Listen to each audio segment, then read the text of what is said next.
Have you ever wondered what it was like for the very first creatures to leave the water and step onto land?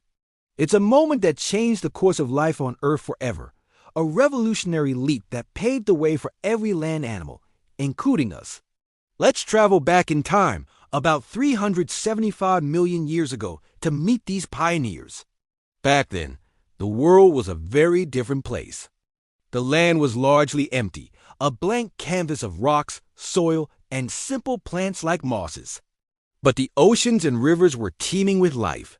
In the shallow, swampy waters lived a special kind of fish. These weren't your typical goldfish.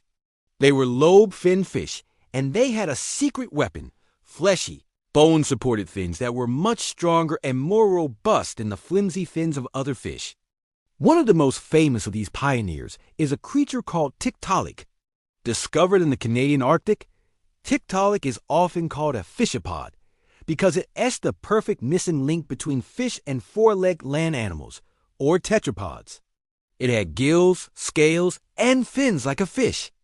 But it also had a flattened skull, like a crocodile, a mobile neck that allowed it to lift its head out of the water, and most importantly, bones inside. Its fins that were surprisingly similar to our own arm and leg bones, a humerus radius and ulna.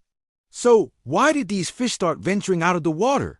Scientists believe it was a combination of push and pull factors.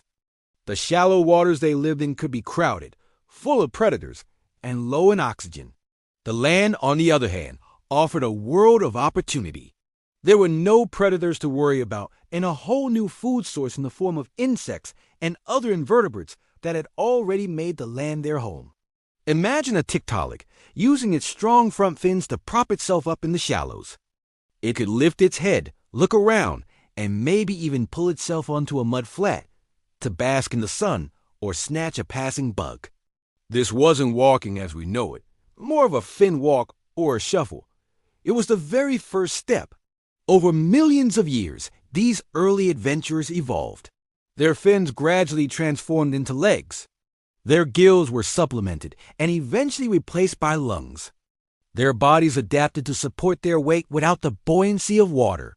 Creatures like Acanthostega and Ichthyostega followed Tiktaalik. They had well-formed legs and toes, but they were still very much tied to the water, likely spending most of their time in swampy environments, a bit like modern salamanders. Acanthostega, for example, had 8 toes on each foot and a fish-like tail, suggesting it was an excellent swimmer, but probably a bit clumsy on land. Ichthyostega was more robust, with a stronger rib cage that could support its organs out of water, hinting that it spent more time on solid ground. These first walkers weren't just exploring a new habitat.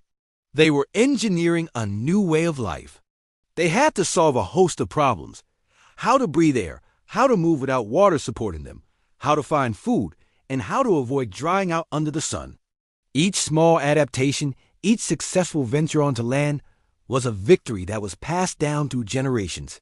From these humble, swamp-dwelling beginnings, an incredible diversification of life exploded across the continents. These pioneers gave rise to amphibians, reptiles, dinosaurs, birds, and eventually mammals.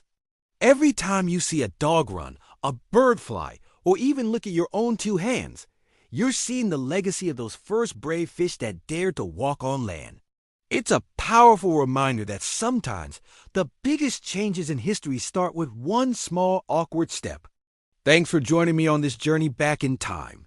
If you found this as fascinating as I do, don't forget to hit that like button and subscribe for more stories about the history of life on our amazing planet. See you next time.